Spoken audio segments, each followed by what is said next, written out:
Geçen sene bir sekteye uğradı. Herhalde çok yoğun bir mesai var biliyorsunuz. Kışa girerken çok zorluklar yaşadık. Ondan dolayı bir sekte oldu ama bundan sonra sürekli inşallah geleneksel hale getirip devam edeceğiz. Ben bu vesileyle hepinizin gazeteciler gününü kutlamak istiyorum. Hepinize hayırlı hizmetler, güzel günler, mutlu yıllar diliyorum. Hep beraber güzel çalıştık. 3 senemizi tamamladık. Hepinizi ayrı ayrı tanıyorum. İsim biliyorum. Bu da güzel bir tarafı. Yeni sima belki bir iki tane. Belki ben tanımadım. Belki öyle diyorum ama hepinizi isim tanımam da hakikaten güzelmiş.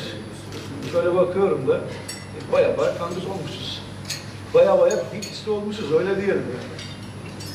Evet tabii bu birlikteliği her zaman avantaja çevirme yollarını arama bizler için önemli. Şimdi biz bir takım üniversiteyle ilgili değerlendirmeler yaparken sizlerin düşünceleri de tabii bize yol verecektir. Değerlendirmemizi tamamlarız. Mesai arkadaşlarım yönetim kadememiz burada. Onlar gerekli yerde katkı sunarlar. Ama sizlerin bize soracağınız sorular tabii çok önemli. Hem bir yerde eksik kaldık mı hem de geleceğe bir objektif olma açısından önemli. Dediğim gibi bunu gelenekselleştirebilirsek, belki daha da sık yapabilirsek çok daha güzel adımları beraber atabiliriz diye düşünüyorum. Şimdi tabii sunuma geçmek istiyorum.